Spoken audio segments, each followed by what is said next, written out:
This video is going to be a little bit different than my other videos because this is something I've never spoken about publicly. I'm divorced, and I have been since my kids were 4 and 7.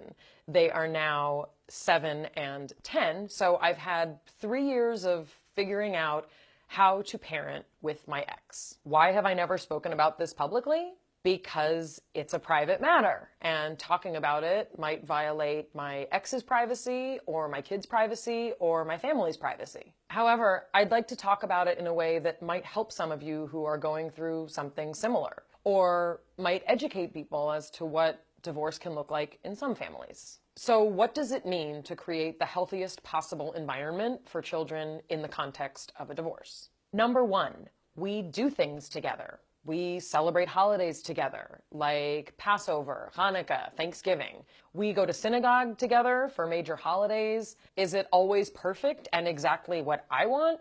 Of course not. Do my kids sometimes complain that they'd rather have Passover at their dad's house than mine? Of course they do. But we all end up being together, and that's literally what's most important. Number 2, we continue to be part of each other's families. I still talk to my ex-husband's mother and father and grandparents and aunts and uncles. I still send them pictures of my kids throughout the year. My ex and I have attended funerals for each other's families. Divorce isn't the end of a family. It's the end of a nuclear family. It's the end of a family living in one house. But we still have responsibilities to each other's families and to our children as a family.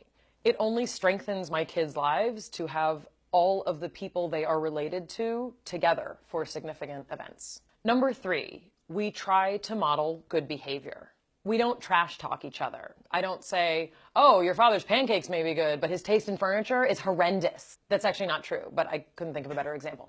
And he doesn't say things like, oh, your mom always loses her keys and she's all over the place. And some people think she's unstable. She's really emotional. She cries all the time. Because all of those things are true, but it would not be helpful for my children to hear him say those things about me. Marriage can be really awesome, and it's a lot of work. Being divorced is lame, it's bad, it's not a fun way to raise kids. Things my ex did when we were married that annoyed me then, annoy me still. So why put the effort in?